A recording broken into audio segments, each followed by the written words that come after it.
आज माझी ओळख आहे आवशीमुळे असं. जेव्हा एखादं फॉलोअर बाहेर भेटता, तू समजा कणकवलीत गेलस किंवा कनेडीत गेलस आणि कोणतरी अनोळखी बैल, अरे तो सत्तू असं कधी झाला का? जेव्हा असं झालं असं तेव्हा नेमकं कसं वाटलेलं? असा आत्ता बराच वेळा होता. जेव्हा लाईफमध्ये पहिल्यांदा झाला ना तेव्हा लय खतरनाक भारी वाटलेला. माझे कान वाजलेले तेव्हा खरं सांगायचं तर. म्हणजे रेल्वे स्टेशनच्या पुढे जात असताना ना कोणीतरी माझं नाव घेतलं ना असं मला वाटलं. मी एवढं स्पीडमध्ये होते, गाडीबिडी थांबवलं आहे, उलटं मागे वळण बघितले पण कोण नाही. पण तीच इन्सिडंट बरोबर संध्याकाळी घडलो.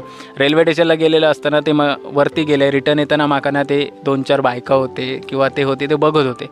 मग शेवटी त्यांकाच राहावला गेला नाही. मग ते माका बोलले, अरे तू आवशीसोबत व्हिडिओ करत असतोच काय गावकर? तर म्हटलं होय. मग ते भरभरून बोले. नंतर कळला की ते बाबा सांगव्याचेच असत. किंवा काल ज्या मंदिरात आम्ही भजन सेवा करून इलो त्याच मंदिरात ते सप्त्यासाठी इलेले होते. आणि याहीपेक्षा अनुभव आवशीक खूप दांडगे असत.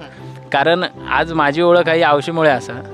त्यामुळे गारगोटी कोल्हापूर बिल्लापूरची चुकान का असणार माणसा. चतुर्थीसारख्या ठिकाणी माका बाजारात जरी आवशीक बघितले ना एवढ्या ट्रॅफिकमध्ये 4 व्हीलर दाबून लावून लावतात, पण आवशीसोबत बोलान भेटान सेल्फी काढल्याशिवाय जात नाही.